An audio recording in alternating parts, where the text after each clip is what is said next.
ಓಂ ಶ್ರೀ ಸಾಯಿರಾಮ್. ರಾಮಕಥಾ ರಸವಾಹಿನಿ ಅಧ್ಯಾಯ 8. ಮತ್ತೊಂದು ಪಂಥಾಹ್ವಾನ. ಅತ್ತ ದಶರಥನು ಮಕ್ಕಳು ಸೊಸೆಯರೊಂದಿಗೆ ಹೋಗುತ್ತಿರುವಾಗ ಕಣ್ಣುಗಳಿಗೆ ಏನೇನೋ ದುರ್ನಿಮಿತ್ತಗಳು ಕಾಣಿಸತೊಡಗಿದವು.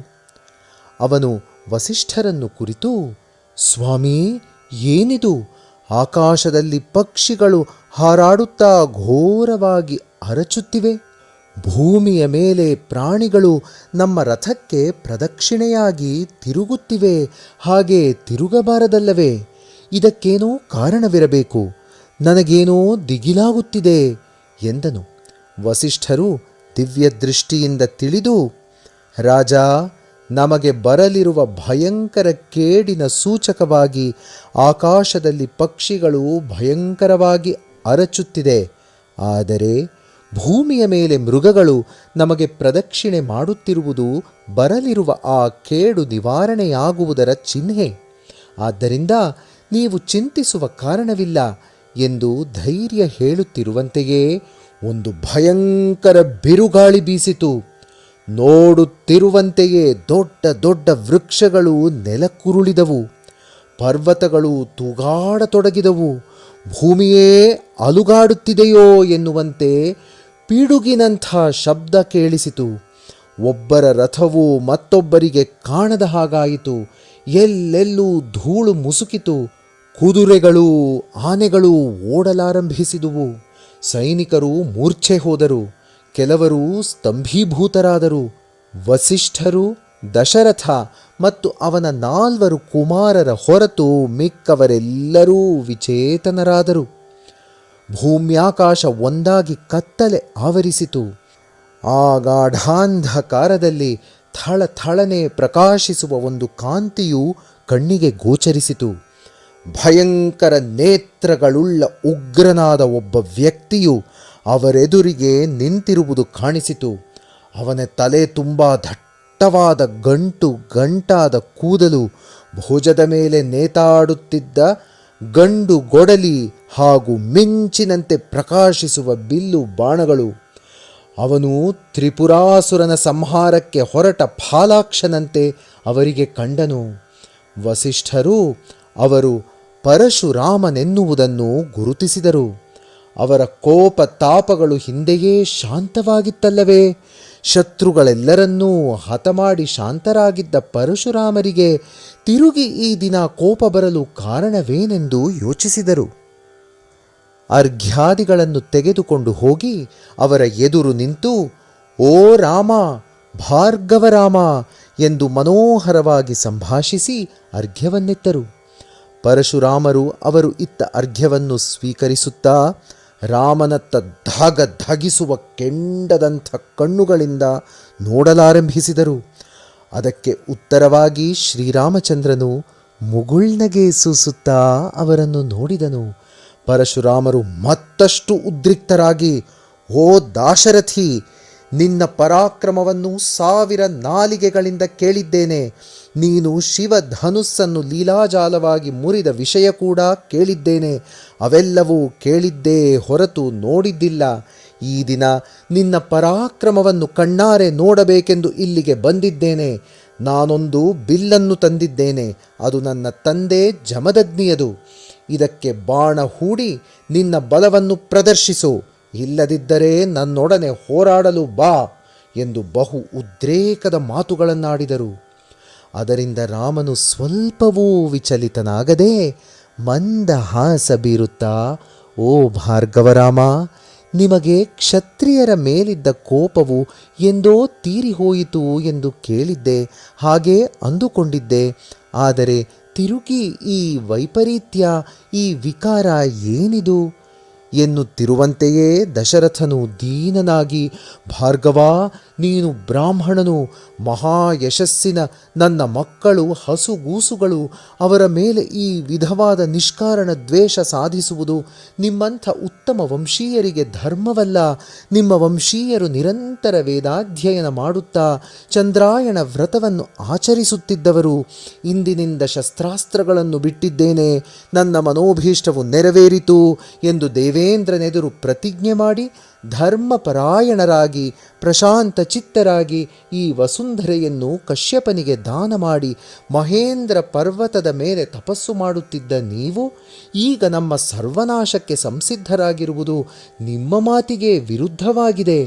ಮಾತಿಗೆ ತಪ್ಪುವುದು ಮಹಾಪಾಪವಲ್ಲವೇ? ಮಾತಿಗೆ ತಪ್ಪಿದ ಮೇಲೆ ಎಷ್ಟು ತಪಸ್ಸು ಮಾಡಿದರೆ ಏನು ಫಲ? ಸತ್ಯಕ್ಕೂ ಮಿಗಿಲಾದ ದೇವರು ಬೇರೊಂದಿಲ್ಲ ಅಲ್ಲವೇ? ಒಬ್ಬ ರಾಮನೊಂದಿಗೆ ಮಾತ್ರವೇ ಯುದ್ಧ ಮಾಡುತ್ತೇನೆ ಎನ್ನುತ್ತೀರಿ. ಆದರೆ ಆ ಒಬ್ಬ ರಾಮನಿಗೆ ಯಾವ ಅಪಾಯವಾದರೂ ನನ್ನ ವಂಶ ನಾಶವಾಗುವುದು. ನಾವೆಲ್ಲರೂ ಮರುಕ್ಷಣವೇ ಪ್ರಾಣ ಬಿಡುತ್ತೇವೆ. ಇಷ್ಟು ಪ್ರಾಣಗಳನ್ನು ತೆಗೆಯುವುದು ನಿಮ್ಮಂಥ ಬ್ರಾಹ್ಮಣರಿಗೆ ಪರಮ ವಿರುದ್ಧವೇ ಅಲ್ಲದೆ ಮಹಾಪಾಪವೂ ಹೌದು ಎಂದು ಹೇಳಿದನು. ಅದನ್ನು ಪರಶುರಾಮರು ಲಕ್ಷ್ಯಕ್ಕೆ ತೆಗೆದುಕೊಳ್ಳದೆ ರಾಮನನ್ನು ಉದ್ದೇಶಿಸಿ, ರಾಮ, ನೀನು ಮುರಿದ ಬಿಲ್ಲು ಮತ್ತು ಈಗ ನಾನು ತಂದಿರುವ ಬಿಲ್ಲು ಎರಡೂ ದೇವಲೋಕದ್ದು, ಎರಡೂ ಪವಿತ್ರವಾದುವು. ಇವೆರಡನ್ನೂ ವಿಶ್ವಕರ್ಮನೇ ನಿರ್ಮಿಸಿದನು. ಒಂದನ್ನು ಶಿವನು ತ್ರಿಪುರಾಸುರ ಸಂಹಾರಕ್ಕೆ ಉಪಯೋಗಿಸಿದನು, ಇನ್ನೊಂದನ್ನು ವಿಷ್ಣುಮೂರ್ತಿಯು ತನ್ನ ಕೈಯಲ್ಲಿ ಹಿಡಿದುಕೊಂಡನು. ತ್ರಿಪುರಾಸುರ ಸಂಹಾರವಾದ ಮೇಲೆ ಶಿವನು ಆ ಬಿಲ್ಲನ್ನು ಬಾಣ ಸಹಿತವಾಗಿ ದೇವತೆಗಳ ಮೂಲಕ ವಿದೇಹರಾಜನಾದ ದೇವರಾತನಿಗೆ ಕೊಟ್ಟನು. ಯಾವ ಕಾರ್ಯದ ನಿಮಿತ್ತವಾಗಿ ಆ ಬಿಲ್ಲನ್ನು ನಿರ್ಮಿಸಿದನೋ ಆ ಕಾರ್ಯವು ಮುಗಿದಿದ್ದರಿಂದ ಆ ಬಿಲ್ಲಿನ ಬಲ ಕಡಿಮೆಯಾಗಿದ್ದಿರಬಹುದು. ಅಂಥ ಬಲಹೀನವಾದ ಬಿಲ್ಲನ್ನು ಬಗ್ಗಿಸುವುದು ಧೀರನ ಲಕ್ಷಣವಲ್ಲ. ಆದರೆ ಈ ಪವಿತ್ರವಾದ ಬಿಲ್ಲು, ಇದಕ್ಕೆ ನಿಯಮಿಸಿದ ಕಾರ್ಯವು ಇನ್ನೂ ಮುಗಿದಿಲ್ಲವಾದ್ದರಿಂದ ಇನ್ನೂ ಶಕ್ತಿವಂತವಾಗಿದೆ. ಇದನ್ನು ಬಗ್ಗಿಸು ನೋಡೋಣ. ಇದನ್ನು ಬಗ್ಗಿಸಿದರೆ ನೀನು ನಿನ್ನ ಪೌರುಷವನ್ನು ಸಾರ್ಥಕ ಮಾಡಿಕೊಂಡವನಾಗುವೆ. ಶಿವಧನುಸ್ಸನ್ನು ಮುರಿದೆನೆಂದು ಸುಮ್ಮನೆ ಗರ್ವಪಡಬೇಡ. ಇಗೋ, ಇದನ್ನು ಮುರಿದು ನಿನ್ನ ಹೆಸರನ್ನು ಉಳಿಸಿಕೋ. ಈ ವಿಷ್ಣು ಧನುಸ್ಸು ನನಗೆ ಹೇಗೆ ಬಂತು ಎಂದು ಸಂದೇಹಿಸುತ್ತೀಯೇನೋ? ಇದನ್ನು ವಿಷ್ಣುವು ಋಷಿಕ ಮಹರ್ಷಿಗೆ ನಿಕ್ಷೇಪವಾಗಿ ಕೊಟ್ಟನು. ಆ ದಿವ್ಯ ತೇಜಸ್ವಿಯು ಇದನ್ನು ತನ್ನ ಮಗನಾದ ಜಮದಗ್ನಿಗೆ ಕೊಟ್ಟನು. ಆ ಜಮದಗ್ನಿಯೇ ನನ್ನ ತಂದೆ. ಅವನು ಮಹಾ ತಪಸ್ಸಂಪನ್ನನು, ಪ್ರತೀಕಾರ ವರಿಯದ ಮಹಾಪವಿತ್ರನು. ಅಸ್ತ್ರ ಸನ್ಯಾಸ ಮಾಡಿದ ನನ್ನ ತಂದೆಯನ್ನು ಕಾರ್ತ ವೀರ್ಯಾರ್ಜುನನು ತಾಮಸ ಬುದ್ಧಿಯಿಂದ ಕೊಂದು ಹಾಕಿದನು. ಅಂಥ ದಾರುಣ ಕೃತ್ಯವನ್ನು ಎಂದೂ ಯಾರೂ ಇದುವರೆಗೆ ಮಾಡಿಲ್ಲ. ಅಂಥ ಅಧರ್ಮ ಪ್ರವರ್ತನೆಗೆ, ರಾಕ್ಷಸ ಕೃತ್ಯಕ್ಕೆ ಹೇಸದ ರಾಜನ ಮೇಲೆ ದಯೆ ತೋರಿಸಿ ಬಿಡಬಾರದೆಂದೂ, ಅವನೇ ಅಲ್ಲದೆ ಅವನಂತೆ ಅಧರ್ಮದಲ್ಲಿ ತೊಡಗಿದ ಪ್ರತಿಯೊಬ್ಬ ರಾಜನನ್ನು ತಲೆ ಎತ್ತದಂತೆ ಹತ ಮಾಡುವೆನೆಂದು ಪ್ರತಿಜ್ಞೆ ಮಾಡಿದೆ. ಆ ದಿನದಿಂದಲೂ ಅಧರ್ಮ, ಅನ್ಯಾಯ, ಕ್ರೂರ ಕೃತ್ಯಗಳಲ್ಲಿ ನಿರತರಾದ ರಾಜರನ್ನು ತುಂಡರಿಸಿ ಚೆಂಡಾಡಲು ಈ ಪವಿತ್ರ ಬಿಲ್ಲನ್ನು, ಈ ಆಯುಧವನ್ನು ಹಿಡಿದು ಹೊರಟೆ.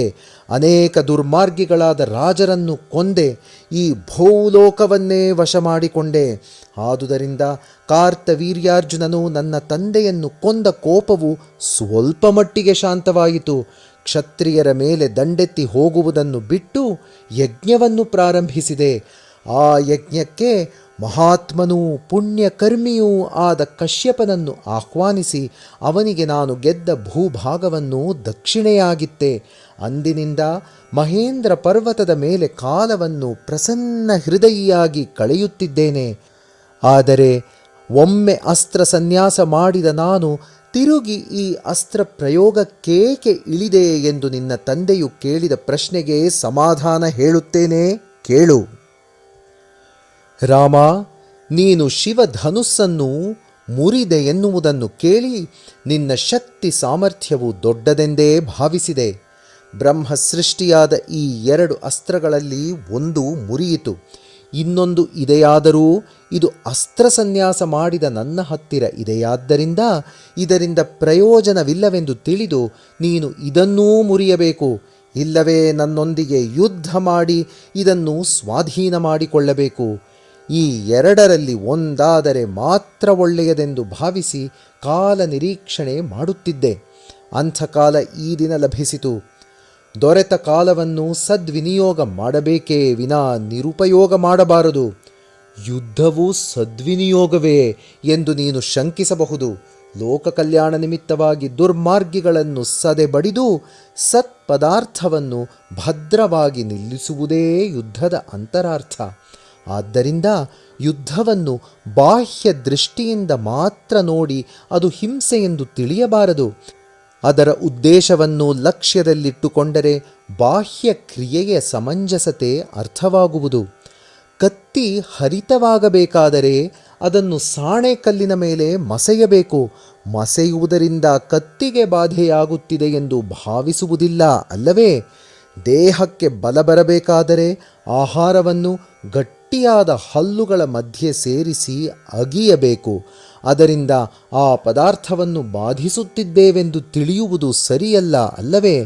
ಹಾಗೆ ದೇಶವೆನ್ನುವ ದೇಹಕ್ಕೆ ಸಾತ್ವಿಕ ಧರ್ಮವೆನ್ನುವ ಬಲ ಬರಬೇಕಾದರೆ ಈ ವಿಧವಾದ ಮರ್ದನ ನಡೆಯಬೇಕು.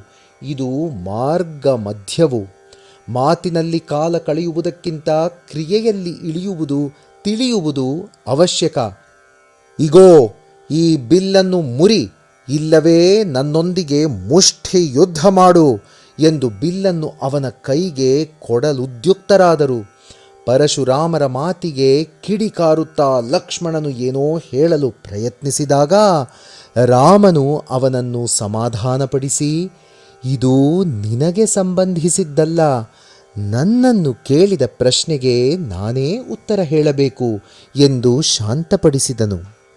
ಆದರೆ ಮತ್ತೆ ಪರಶುರಾಮರು ವಿಕಟವಾಗಿ ನಗುತ್ತಾ ರಾಮನನ್ನು ಅನೇಕ ಪರಿಯಾಗಿ ಪರಿಹಾಸ್ಯ ಮಾಡುತ್ತಿದ್ದುದನ್ನು ಲಕ್ಷ್ಮಣನು ತಾಳಲಾರದೆ, ಓ ಭಾರ್ಗವ, ಶಿವಧನುಸ್ಸನ್ನು ಮುರಿದ ರಾಮನಿಗೆ ಇದು ದೊಡ್ಡದಲ್ಲ. ಇದನ್ನು ಮುರಿಯಲು ರಾಮನೇ ಬೇಕಾಗಿಲ್ಲ. ಬ್ರಾಹ್ಮಣನ ಅಸ್ತ್ರವು ದರ್ಭೆ ಸಮಾನ. ಇದನ್ನು ನಾನೇ ಲೀಲಾಜಾಲವಾಗಿ ಮುರಿದೇನು. ಈ ಸಣ್ಣ ಕೆಲಸಕ್ಕೆ ಶ್ರೀರಾಮನೇ ಬೇಕಾಗಿಲ್ಲ ಎಂದು ರೋಷದಿಂದ ಆಡಿದ ಮಾತು ಪರಶುರಾಮರನ್ನು ಮತ್ತಷ್ಟು ಉದ್ರೇಕಗೊಳಿಸಿತು. ರಾಮನು ಶಾಂತವಾಗಿ ಮುಗುಳ್ನಗುತ್ತಾ ಲಕ್ಷ್ಮಣನನ್ನು ಸಮಾಧಾನಪಡಿಸಿದನು. ಪರಶುರಾಮರು ಎಷ್ಟು ಕ್ರೋಧಗೊಳ್ಳುತ್ತಿದ್ದರೋ ರಾಮನು ಅಷ್ಟೇ ಶಾಂತವಾಗಿದ್ದನು. ಕಡೆಗೆ ಪರಶುರಾಮರು ಶ್ರುತಿ ತಪ್ಪಿ ಮಾತಾಡಲು ಪ್ರಾರಂಭಿಸಿದ ಮೇಲೆ ದಶರಥನು ಸ್ವಲ್ಪ ಗಾಬರಿಯಾದನು. ಪಂಡಿತರೂ ಭಯಗೊಂಡರು. ಚತುರಂಗ ಬಲ ಸೈನ್ಯವೂ ಭಯಪಟ್ಟಿತು. ದಾಸದಾಸಿಯರು ತಲೆ ಬಡಿದುಕೊಂಡರು. ಆದರೆ ಸೀತಾದೇವಿಯು ಅದನ್ನು ವಿನೋದವಾಗಿ ನೋಡುತ್ತಿದ್ದಳೇ ವಿನಾ ಸ್ವಲ್ಪವೂ ಅಳುಕಲಿಲ್ಲ.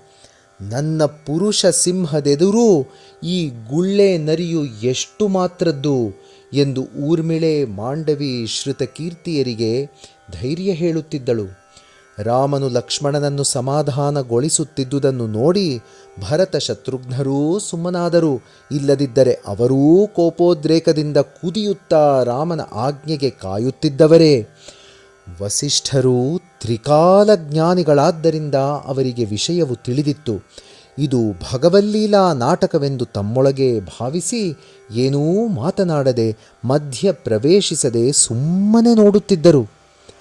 ರಾಮನು ಶಾಂತ ವಚನಗಳಿಂದ, ಪರಶುರಾಮ, ನೀವು ಬ್ರಾಹ್ಮಣರು, ಅದರಲ್ಲೂ ಕ್ಷತ್ರಿಯರಿಗೆ ಪೂಜ್ಯ ಪಾದರಾದ ವಿಶ್ವಾಮಿತ್ರರಿಗೆ ಬಂಧುಗಳು. ನಿಮ್ಮಂಥ ಬ್ರಾಹ್ಮಣರನ್ನು ಕೊಲ್ಲುವುದು ಒಳ್ಳೆಯದಲ್ಲ. ಈ ಪವಿತ್ರ ಅಸ್ತ್ರವನ್ನು ನಿಮ್ಮ ಮೇಲೆ ಬಿಡುವುದು ಸರಿಯಲ್ಲ. ಅಲ್ಲದೆ ಈ ಬಾಣವು ದೇವಲೋಕದ್ದೆಂದೂ ಇದು ಶತ್ರುಗಳೆಲ್ಲರನ್ನೂ ಜಯಿಸಿದ್ದೆಂದೂ ಯಾರ ದರ್ಪ ಬಲಗಳನ್ನೇ ಆಗಲಿ ಇದು ನಾಶ ಮಾಡುವುದೆಂದೂ ನೀವೇ ಹೇಳಿದಿರಿ. ಇಂಥ ಪವಿತ್ರವಾದ ಬಾಣವು ನೆಲದ ಪಾಲಾದರೆ ವ್ಯರ್ಥವಾಗುವುದು. ಆದ್ದರಿಂದ ಬಾಣದಿಂದ ನಿಮ್ಮ ಪಾದಗಮನ ಶಕ್ತಿಯನ್ನು ಬಂಧಿಸಬೇಕೋ ಅಥವಾ ನೀವು ತಪೋಬಲದಿಂದ ಸಂಪಾದಿಸಿದ ಪುಣ್ಯ ಲೋಕ ಪ್ರಾಪ್ತಿಯನ್ನು ನಿಮ್ಮಿಂದ ತೆಗೆಯಬೇಕೋ ನೀವೇ ಹೇಳಿ ಎಂದನು.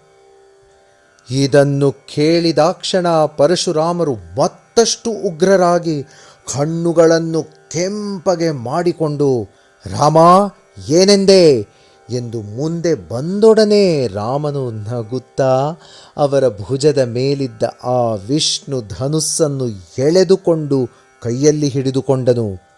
ಅಸ್ತ್ರವು ರಾಮನ ಕೈಗೆ ಬಂದೊಡನೆಯೇ ಪರಶುರಾಮರು ನಿರ್ವೀರ್ಯರಾದರು.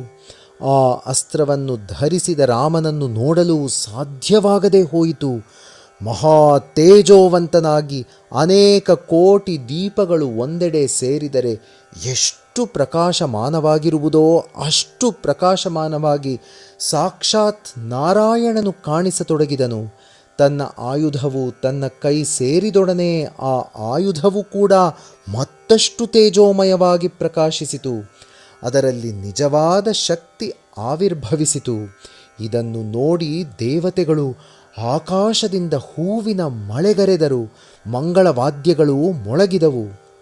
ಪರಶುರಾಮರು ಮಂದಹಾಸದಿಂದ, ರಾಮ, ನಿನ್ನ ದಿವ್ಯ ಶಕ್ತಿಯನ್ನು ನೋಡಿದೆ, ನಿನ್ನ ದಿವ್ಯ ತೇಜಸ್ಸನ್ನು ಅನುಭವಿಸಿದೆ.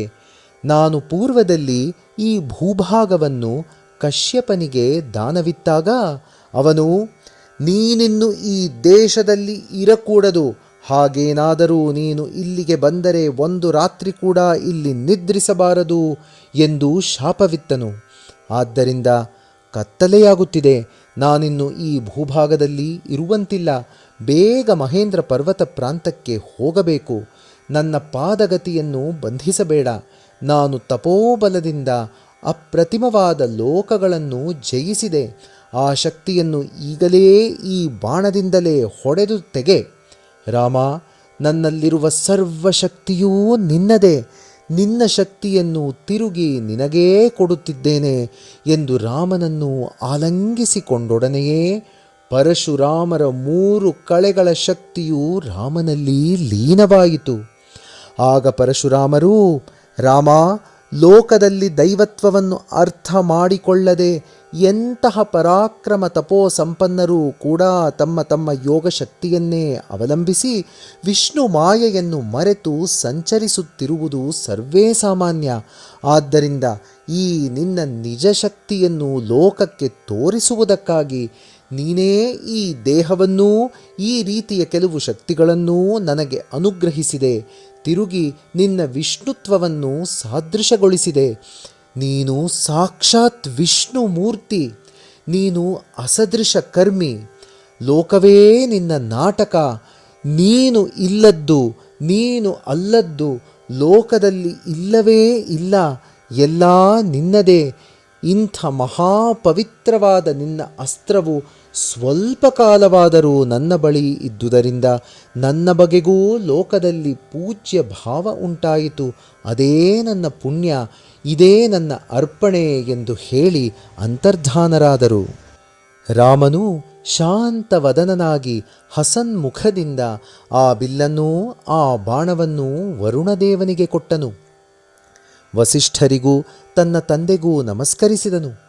ತನ್ನ ಮಗನಿಗೆ ಯಾವ ನಿಮಿಷದಲ್ಲಿ ಏನಾಗುವುದೋ ಎಂದು ಭಯ ಕಂಪಿತನಾಗಿ ಕುಗ್ಗಿ ಹೋಗಿದ್ದ ದಶರಥನು ಹಿಡಿಸಲಾರದ ಆನಂದದಿಂದ ರಾಮನನ್ನು ಎದೆಗಪ್ಪಿಕೊಂಡು ಅನೇಕ ಬಗೆಯಾಗಿ ಮುದ್ದಾಡಿ ತಲೆ ಸವರಿ ಬಾಯಲ್ಲಿ ಮಾತು ಹೊರಡದೆ, ಮಗು, ಧನ್ಯನಾದೆ, ಪುನಃ ನಿನ್ನನ್ನು ಸುಕ್ಷೇಮವಾಗಿ ನೋಡುವಂತಾಯಿತು.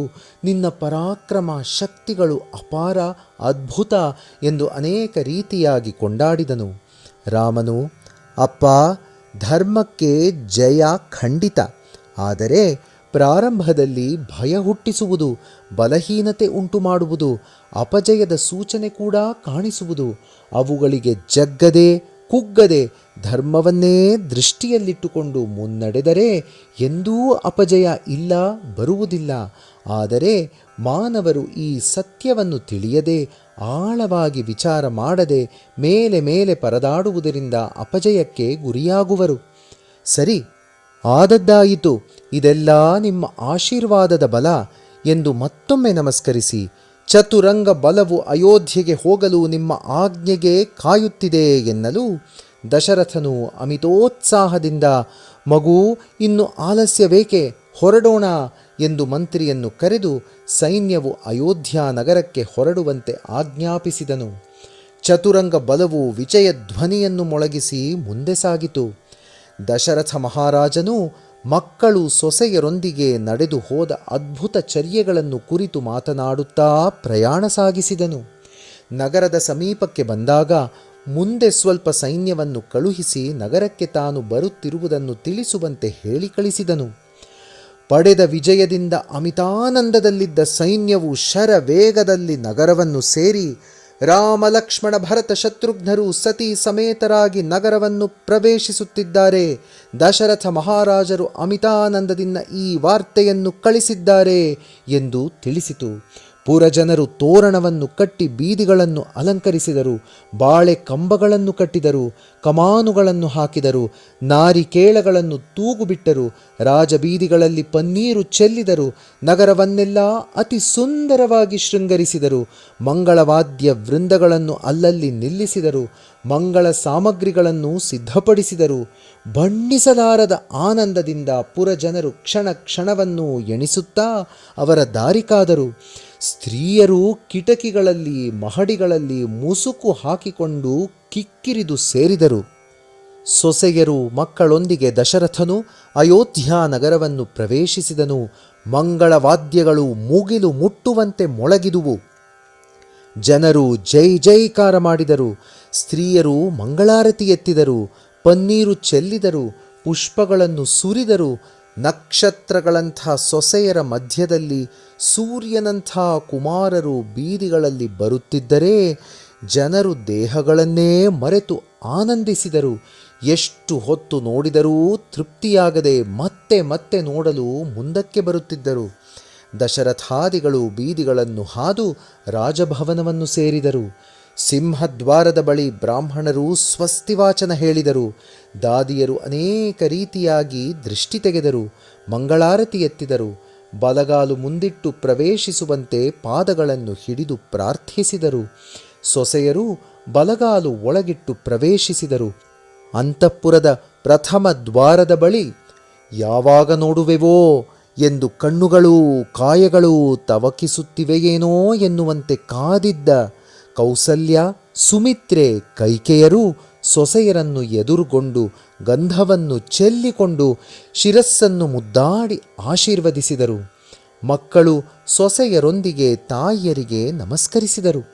ತಾಯಿಯರ ಆನಂದ ಹದ್ದು ಮೀರಿ ಹಿಡಿಸಲಾರದ ಆನಂದದಿಂದ ಆನಂದ ಬಾಷ್ಪವು ತಾನೇ ತಾನಾಗಿ ಸುರಿಯಿತು.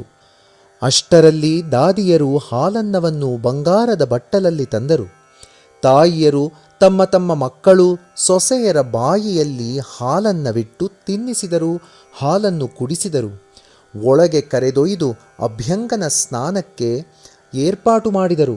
ಪ್ರಯಾಣದ ಬಳಲಿಕೆಯನ್ನು ತೀರಿಸುವಂತೆ ಕುಮಾರರಿಗೆ ಪರಿಚಾರಕರನ್ನೂ ಸೊಸೆಯರಿಗೆ ಪರಿಚಾರಿಕೆಯರನ್ನೂ ಮೈಗೆ ಎಣ್ಣೆ ಹಚ್ಚಲು ನೇಮಿಸಿ ಅಭ್ಯಂಗನ ಸ್ನಾನ ಮಾಡಿಸಿದರು. ಸ್ವಲ್ಪ ಹೊತ್ತು ವಿಶ್ರಮಿಸಿಕೊಳ್ಳುವಂತೆ ಹೇಳಿದರು.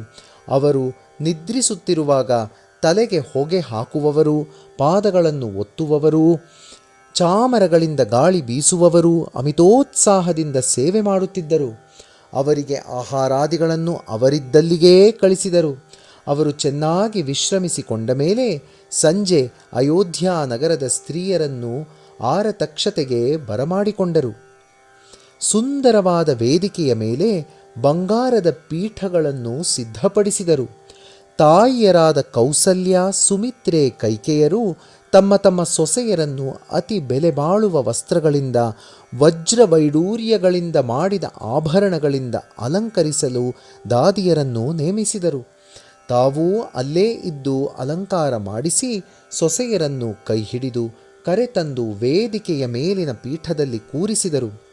ರಾಮ ಲಕ್ಷ್ಮಣ ಭರತ ಶತ್ರುಘ್ನರು ರಾಜವಸ್ತ್ರಾಲಂಕೃತವಾಗಿ ಬೆಲೆ ಬಾಳುವ ಆಭರಣಗಳನ್ನೂ ಕಿರೀಟಗಳನ್ನೂ ಧರಿಸಿ ತಮ್ಮ ತಮ್ಮ ಹೆಂಡತಿಯರ ಬಲಭಾಗದಲ್ಲಿ ಕುಳಿತರು.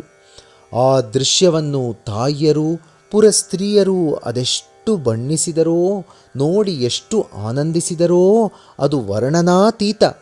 ಅರಮನೆಯಲ್ಲಿ ಈ ಸಮಾರಂಭವು ನಡೆಯುತ್ತಿರುವಾಗ ನಗರದ ಬೀದಿಗಳಲ್ಲಿ ದಾನ ಕೊಡುವ ಕಾರ್ಯವೂ ಸಾಗಿತ್ತು. ಗೋವುಗಳು, ಧನ, ಸುವರ್ಣ, ಭೂಮಿ, ಧಾನ್ಯ, ವಸ್ತು, ವಾಹನಾದಿಗಳನ್ನು ದಾನ ಮಾಡಿದರು. ಮಕ್ಕಳು ಸೊಸೆಯರಿಗೆ ಬ್ರಾಹ್ಮಣರು ಬಂದು ಆಶೀರ್ವಾದಗಳನ್ನು ಹೇಳಿ ಅಕ್ಷತೆ ಹಾಕಿದ ತರುವಾಯ ಸುಮಂಗಲಿಯರು 108 ದೀಪಗಳಿಂದ ಆರತಿ ಎತ್ತಿದರು, ದೃಷ್ಟಿ ತೆಗೆದರು. ನಂತರ ಕುಮಾರರು ತಮ್ಮ ತಮ್ಮ ಹೆಂಡತಿಯರೊಂದಿಗೆ ತಾಯಿಯರಿಗೂ ತಂದೆಗೂ ಗುರುವಿಗೂ ನಮಸ್ಕರಿಸಿ ಒಳಗೆ ಹೋದರು. ಜೈ ಸಾಯಿರಾಮ್.